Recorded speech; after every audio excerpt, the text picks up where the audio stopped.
그가 신라야 비마해에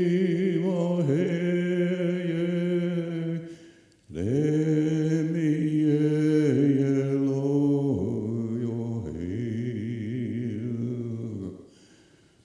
그가 신라야 비 오시말라요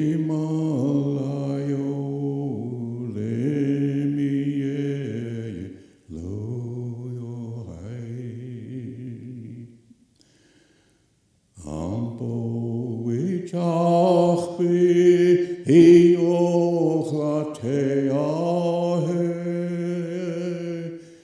lemiecha wau Elohim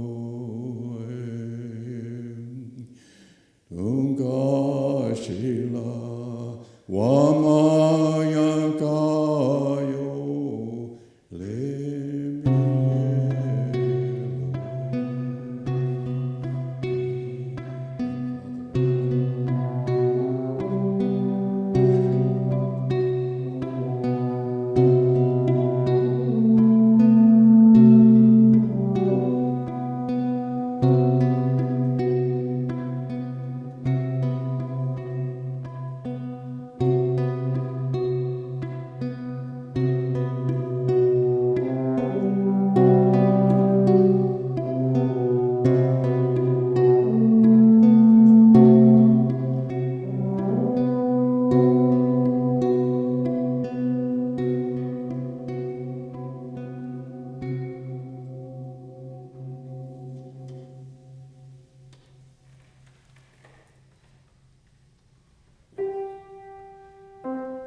Tonight's performance is entitled Remembrance and Renewal, and it is a musical tribute to the lives lost in the Black Hills flood of 1972, as well as the city's commitment to preserving the public and green spaces of the area since that day.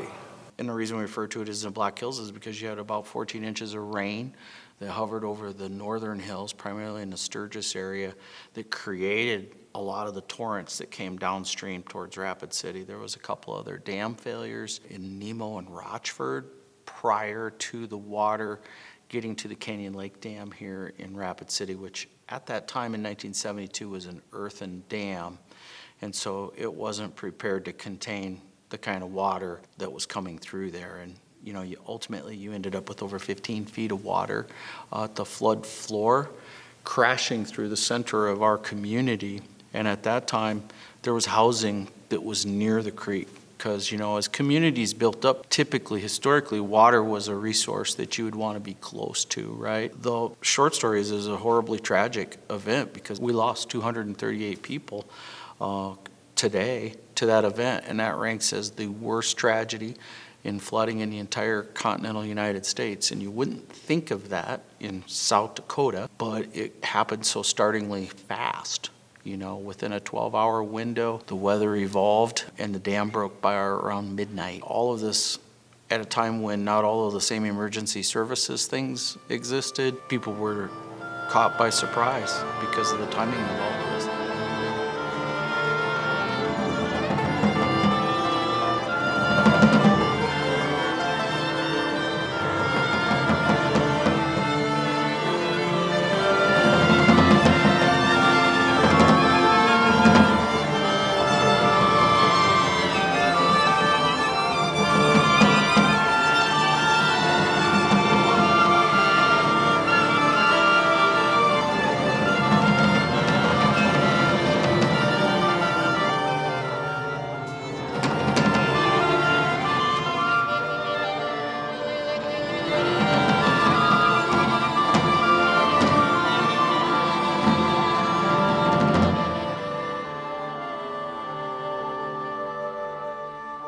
And as we think back to June 9th and the events that started out with a beautiful June morning, and then as the clouds gathered and churned, and as it got darker, and as the rain turned into torrents, and as it came to the upper hills and then broke the banks of the creeks and subsequently broke the walls of the dams, it started capturing lives as it turned small houses over and then large houses and groups of homes, and then it wiped out the entire Greenway housing development. And so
so on this afternoon, as during our lifetime, we honor the 238 people, youngsters as young as babies and elders as old as I am, who gave their lives.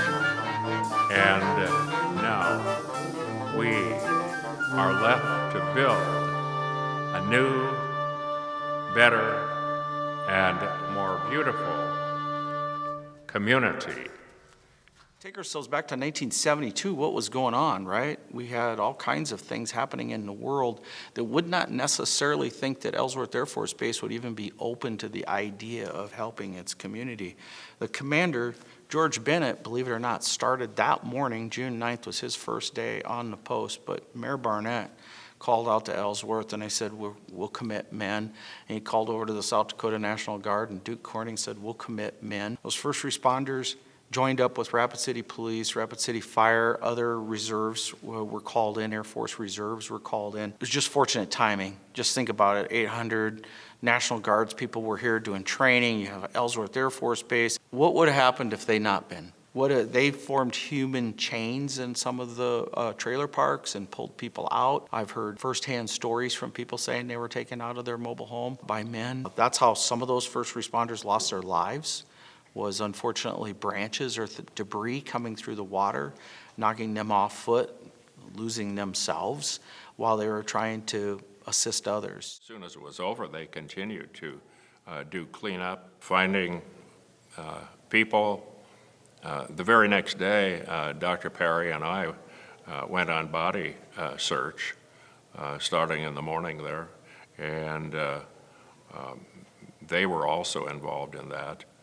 And there were people that were mangled with the debris and other things that were just all thrown together. Houses were broken, just literally collapsed into a lot of muck and debris, cars, toys, furniture, just all sorts of things, because the entire greenway was filled with homes and small businesses. Housing and Urban Development reviewed what happened here, and they said this military action, this collaborative effort, we really think that led to FEMA protocols, where now when you see a hurricane or earthquake in a community, you see National Guard men and women, Air Force, whatever bases might be nearby providing assistance, because they're trained in emergency management. They know how to react under the pressure of something happening like that. And I'm certain that those folks being involved in the experience in 1972 actually probably saved lives that could have been lost, and we'd had an even larger number that we'd have been looking at.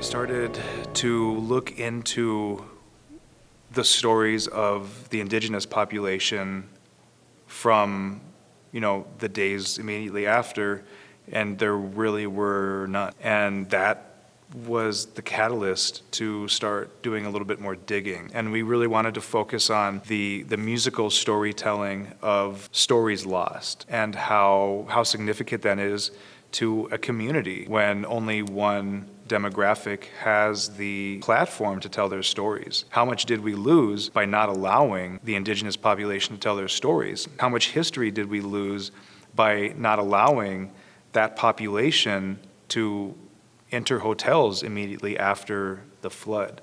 And the answer is unknown. The death toll is 238, But what is the real death toll of undocumented people that were living in Lakota homes along the creek, which is now Central High School? That was the inspiration to write something that was a little more understated and emotional and less technical and kind of grandeur musically.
long-range positivity is that people change their living habits. They no longer live in the greenway. It's used for recreation, hiking, physical exercise, so it's made for a more beautiful city. People are not building houses right next to the creek water either, because they know how dangerous that can be. It can change from a babbling brook to a killer river in just an hour.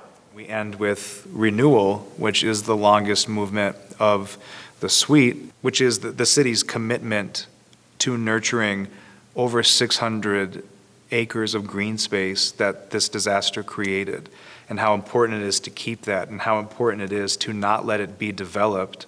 Building in a floodplain is just not a good idea. It is prime real estate, and so there are fights happening outside of the public eye, that the idea of renewal and the protection of these spaces is something that crosses party lines, that crosses individual philosophies, to be like, this is really important, that anyone who comes to Rapid City, who lives in the Black Hills, who grows up here, has the ability to take the bike path and run all the way from just a little bit north of Canyon Lake all the way to the fairgrounds without having to look at residential areas popping up. It's a museum's job to tell the truth about the history, but hopefully we can help create knowledge about why all this is important. And it's important that people understand these boundaries around this creek, and they understand how it shaped our community, so that as our community continues to grow, it can be a great space and a place for all of our community members. And so that's the lesson that I hope our next generations embrace, is the idea that the generations before them shaped this community to be a bit bigger, better, safer place for all of our community, and that should be honored.